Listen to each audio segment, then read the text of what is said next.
খসড়া ভোটার তালিকায় নাম থাকলেও চূড়ান্ত ভোটার তালিকায় আপনার নাম বাতিল হতে পারে। বন্ধুরা, এই নিয়ে নির্বাচন কমিশনারের তরফ থেকে একটি গুরুত্বপূর্ণ কিন্তু আপডেট দেওয়া হয়েছে। পাশাপাশি এই একটি ভুলের কারণে সমস্ত ভোটারদের ফোন করে নথি চাওয়া হচ্ছে বিএলওদের তরফ থেকে। তো বন্ধুরা, কোন ভুলের কারণে বিএলওরা আপনাকে ফোন করছে এবং যার জন্য আপনার কাছে কি ধরনের নথি চাওয়া হচ্ছে সমস্ত কিছু জানাবো আজকের ভিডিওটিতে। তো অবশ্যই এই ভিডিওটি আপনারই জন্য খুবই গুরুত্বপূর্ণ হতে চলেছে। ভিডিওটিতে আপনারা প্রত্যেকেই প্রথম থেকে শেষ পর্যন্ত সঙ্গে থাকবেন এবং নতুন হয়ে থাকলে চ্যানেলটিকে সাবস্ক্রাইব করে পাশের দেওয়া বেল আইকনটিকেও প্রেস করে অল নোটিফিকেশনটিকে বাজিয়ে দেবেন। দেখুন বন্ধুরা, প্রথমত আপনাদেরকে একটি গুরুত্বপূর্ণ কথা জানিয়ে দিচ্ছি যে 27 ডিসেম্বর শনিবার থেকেই হিয়ারিং পর্ব শুরু হচ্ছে। ইতিমধ্যেই 20 লক্ষেরও বেশি ভোটারদের বাড়িতে হিয়ারিংয়ের নোটিশ কিন্তু পৌঁছে গিয়েছে। তবে অনেকেই আপনারা আমাকে কমেন্ট করছিলেন যে নির্বাচন কমিশনারের তরফ থেকে হিয়ারিংকে নিয়ে কেন এই নতুন নিয়ম ঘোষণা করা হচ্ছে, যার জেরে কিন্তু দেখুন আপনার শুধুমাত্র অসুবিধা বা সুবিধার কথা ভেবেই কিন্তু এটি করা হচ্ছে নির্বাচন কমিশনারের তরফ থেকে। তবে অনেক ক্ষেত্রেই এই অসুবিধায় পড়ছে কারা? বিএলওরা। কেননা বিএলওদেরই কিন্তু এই সমস্ত প্রক্রিয়া কিন্তু করতে হচ্ছে শুধুমাত্র আপনার সুবিধার কথা ভেবেই, অর্থাৎ শুধুমাত্র আপনার ডকুমেন্টস যদি আগে থেকেই ভেরিফিকেশন হয়ে যায় তাহলে তো আপনাদের আর হিয়ারিংয়ে যাওয়ার দরকার নেই। তার জন্যই কিন্তু একে একে নতুন নিয়ম ঘোষণা করছে নির্বাচন কমিশন এবং সেই কাজগুলো কারা করছে? বিএলও অফিসাররা। ইতিমধ্যেই পশ্চিমবঙ্গের পশ্চিম মেদিনীপুর জেলার একটি গ্রামে কিন্তু একটি বড়সড় ঘটনা ঘটেছে, যার জেরেই কিন্তু বিএলওরা ফোন করে সেখানকার 112 নম্বর বুথের প্রায় 70 জনকে কিন্তু ডেকে পাঠিয়েছে। আপনাদেরকে জানিয়ে দিই, পশ্চিম মেদিনীপুরের পাঁশকুড়া ব্লকের চৈতন্যপুর এক গ্রামের বিজয় রামচক এলাকার 172 নম্বর বুথের এই ঘটনা কিন্তু ঘটেছে। অর্থাৎ এই 72 নম্বর বুথের একদম সেই বুথের 70 জনকে কিন্তু বিএলও ফোন করে ডেকে পাঠিয়েছে। কি কারণে ডেকে পাঠিয়েছে সেটি যদি আপনারা শুনেন তাহলে বুঝতে পারবেন। আপনাকেও আপনার বুথের যে বিএলও রয়েছে সে কিন্তু ফোন করে ডাকতে পারে, হয়তো ডেকেছে। যদি ডেকে থাকে বিএলও ফোন করে অবশ্যই কিন্তু কমেন্টে জানাতে ভুলবেন না। আসুন এখানে কি বলেছে, তাদের প্রত্যেককেই বিএলও ফোন করে তথ্য নিয়ে একটি নির্দিষ্ট জায়গায় আসার জন্য নির্দেশ দেয়। এলাকাবাসীরা তাদের নথি নিয়ে এসে রীতিমতো বিএলওর কাছে ক্ষোভ প্রকাশ করেছেন। রাজ্যের অন্যান্য বিধানসভার মতোই পাঁশকুড়ার পশ্চিম বিধানসভার বুথগুলিতে চলছে ভোটার তালিকার নিবিড় সংশোধনের যৌক্তিক অসঙ্গতির সংশোধনীর কাজ। এই যৌক্তিক অসঙ্গতি কি এটা আপনাদেরকে জানাবো। খসড়া তালিকায় নাম থাকলেও হঠাৎ বুথ লেভেল অফিসার আপনাকে কি কারণের জন্য ফোন করে ডাকছে, এই ফোন করার পরেই রীতিমতো আতঙ্কিত রয়েছে সেই 70 জন ভোটার যাদেরকে ফোন করে ডাকা হচ্ছে। কেন ফোন করেছে জানেন?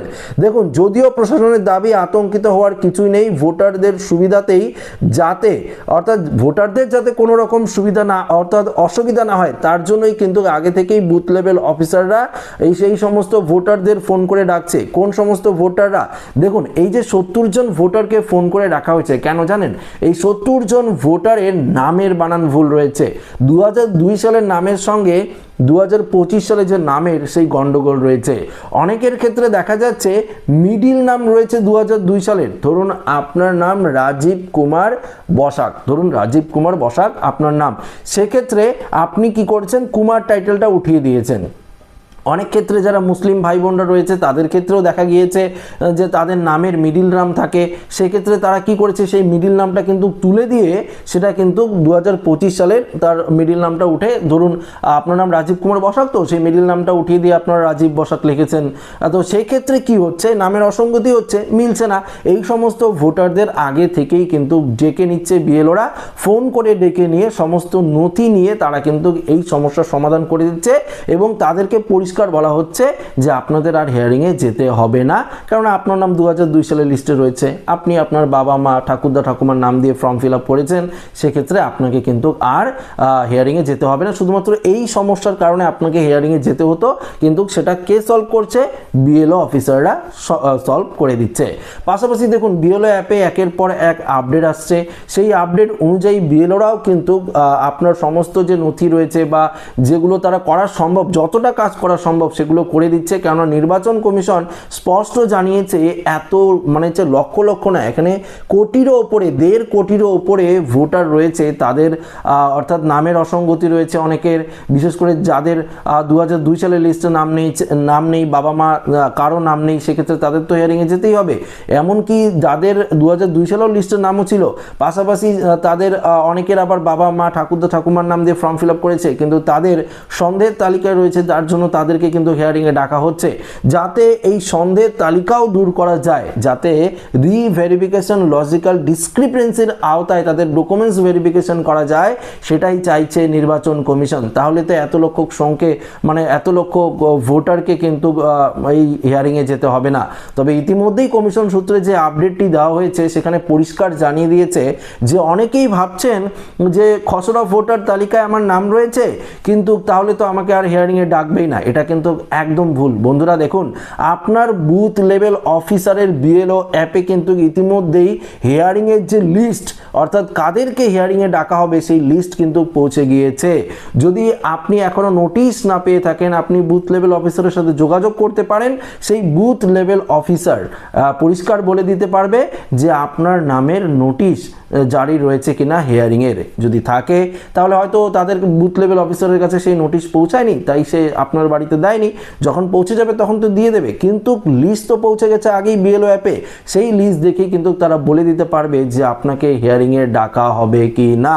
যদি আপনার নামে নোটিশ আসে, ধরুন আপনার নামে নোটিশ আসলো এবং আপনাকে হিয়ারিংয়ে ডাকলো, সেক্ষেত্রে ধরুন আপনার 2002 সালের ভোটার লিস্টে নাম নেই এবং নির্বাচন কমিশনারের তরফ থেকে যে 12 বা 13টি নথির কথা বলা হয়েছে তার মধ্যে একটিও আপনার কাছে নেই, শুধুমাত্র আধার কার্ড রয়েছে, তাহলে তো আপনারা ভেরিফিকেশন করতে পারছেন না, তাহলে তো আপনারা হিয়ারিংয়ে অ্যাপ্রুভ করতে পারছেন না, আপনি ভেরিফিকেশন করতে পারছেন না। তাহলে কিন্তু খসড়া তালিকায় আপনার নাম থাকলেও আপনার নাম ফাইনাল লিস্ট থেকে কিন্তু বাতিল হয়ে যাবে। বন্ধুরা, এটা কিন্তু স্পষ্ট জানিয়ে দিয়েছে নির্বাচন কমিশন।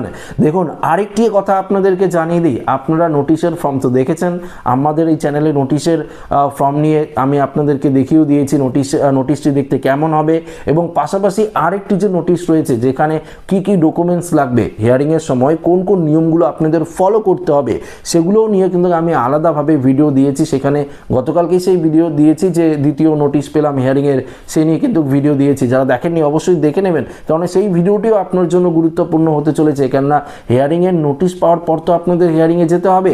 এখানে কিন্তু 3টি রুলসের কথা জানিয়েছে। বন্ধুরা দেখুন, সেই 3টি রুলসের মধ্যে সবথেকে গুরুত্বপূর্ণ ইম্পর্টেন্ট বিষয় কি জানেন, যে যদি আপনারা হিয়ারিংয়ের সময় যে নথিপত্রগুলো নিয়ে যাবেন, সেই নথিপত্রের মধ্যে যদি কোনো রকম নথি আপনি ভুল বা নকল বা কোনো ভুয়ো নথি যদি আপনারা সেখানে প্রডিউস করেন বা দেখান, সেক্ষেত্রে কিন্তু আপনি বড়সড় সমস্যায় পড়বেন, আপনার জেল জরিমানা পর্যন্ত হতে পারে। তাই ভুল করেও আপনারা কোনো মানে যে নকল নথি বা কোনো রকম ডুপ্লিকেট কাগজ নিয়ে কিন্তু হিয়ারিংয়ে যাবেন না, আগে থেকেই কিন্তু আপনাদেরকে সাবধান করে দিচ্ছি। দেখুন, নির্বাচন কমিশনের তরফ থেকে আরও বেশ কিছু নিয়মও জারি করা রয়েছে। যেমন ইতিমধ্যেই আমি দুপুরে একটি ভিডিও দিয়েছি, সেখানে বলে দিয়েছি যে আবারও কিন্তু যাদের যাদের বাড়িতে নোটিশ পৌঁছে গেছে তাদের বাড়িতে গিয়ে তাদেরকে কিন্তু, অর্থাৎ ধরুন আপনাকে নোটিশ দিল, সেক্ষেত্রে আপনার একটি ছবিও কিন্তু তুলতে হবে, তুলে কিন্তু সেখানে আপলোড করতে হবে বিএলও অ্যাপে, সেটাও কিন্তু বলে দিয়েছে। ধরুন আপনার নামে নোটিশ এলো, আপনি বাড়িতে নেই, অন্য কেউ, ধরুন আপনার ছেলে বা আপনার ওয়াইফ সেই নোটিশটি রিসিভ করলো, ধরুন আপনার ওয়াইফই সেই যে নোটিশটি রয়েছে সেটি রিসিভ করলো, সেক্ষেত্রে আপনার ওয়াইফের ছবি তুলবে। যখন হিয়ারিংয়ে হবে তখন কিন্তু আপনাকেও প্রেজেন্ট থাকতে হবে এবং যে নোটিশ রিসিভ করেছে হয়তো তাকেও প্রেজেন্ট থাকতে হবে। পাশাপাশি এইআরও পাশাপাশি মাইক্রো অবজারভার যে এখানে নিয়োগ করা হয়েছে হিয়ারিংয়ের সময়, যে নথিগুলো আপনার পরীক্ষা করবে, তো সবার সাথে কিন্তু একটি ছবিও তুলতে হবে, সেই ছবিটিও কিন্তু আপলোড করতে হবে। এটা কিন্তু নির্দেশ দিয়েছে নির্বাচন কমিশন। তো যদি আপনারা ভাবেন যে এত সোজা সোজা হিয়ারিং পর্ব সেটা কিন্তু না, অনেকটাই কিন্তু কঠিন হতে চলেছে।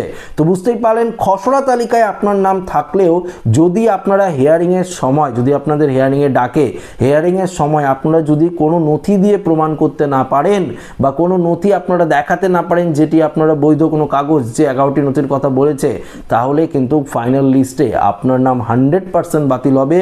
সেটা কিন্তু আমি আগে থেকেই বলে দিচ্ছি এবং নির্বাচন কমিশনারের তরফ থেকেও কিন্তু এটা স্পষ্টভাবে জানিয়ে দেওয়া হয়েছে।